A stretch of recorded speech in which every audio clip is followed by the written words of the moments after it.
Jean-Paul Hamon, vous avez entendu Isabelle Adeno pour les pharmaciens qui tout de suite met au cœur de ce débat l'autorisation de mise sur le marché. Est-elle crédible, est-elle légitime, est-elle suffisamment encadrée? On sait qu'il y a 10, 15 ans justement entre le développement d'une molécule et la mise sur le marché. C'est dire que le contrôle existe.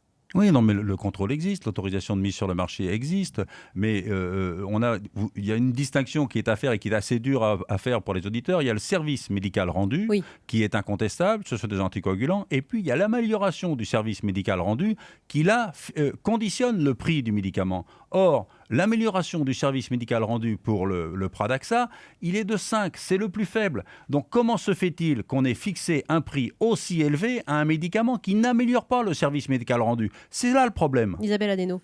Alors, la question du prix du médicament est fixée évidemment pas par les industriels, mais bien sûr par les autorités. En l'occurrence, il y a d'abord le comité de transparence qui donne le service médical rendu et l'amélioration du service médical rendu. Et ensuite, par ce qu'on appelle le comité des produits de santé, le CEPS, 30 à 40 personnes dans ce comité, tous de l'État. Et on ne peut quand même pas imaginer que toutes ces personnes soient, j'allais dire, corrompues par l'industrie pour avoir un prix maximum de ce médicament. Vous dites que le risque, il est induit dans quelques médicaments que ce soit. Un médicament, c'est un risque, par définition même. Et alors, dans les anticoagulants, ça l'est d'autant plus, comme pour tous les anticoagulants. Je le répète, c'est près de 4000 décès. Et les anticoagulants, c'est le médicament qui envoie le plus à l'hôpital. On a Jean-Yves sur Facebook qui nous dit, en fait, pour un médicament, tu en as 2 autres pour lutter contre les effets secondaires. Alors, il dit ça avec le sourire, mais c'est un peu ça, Jean-Paul Hamon?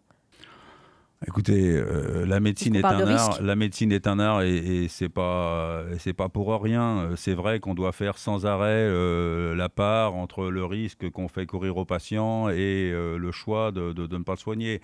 Isabelle Adeno a bien souligné dans le cadre des anticoagulants et notamment dans les fibrillations auriculaires qui risquent d'envoyer des caillots dans le cerveau des patients. Quand vous avez une paralysie de la moitié du corps, c'est sûr que vous avez le choix entre éviter une paralysie et déclencher une hémorragie. Donc il faut pouvoir le surveiller. Or, le vrai problème des nouveaux anticoagulants oraux, c'est que nous n'avons pas de moyens de surveillance et que ces médicaments-là sont arrivés sur le marché en disant avec nous... Mais c'est le médecin ou le pharmacien qui doit surveiller? Attendez, avec nous n'aurons pas besoin de prise de sang et on s'est rendu compte que quand ces médicaments sont arrivés sur le marché, on nous a recommandé de contrôler 4 fois par an la fonction rénale et la fonction hépatique. Donc si vous voulez, là, il y a une autorisation de mise sur le marché en disant nous, on n'aura pas besoin de faire de prise de sang et dès qu'il arrive sur le marché, il faut faire des prises de sang. Donc là qui a été grugé dans l'affaire? Et qui doit contrôler à l'issue de cette délivrance?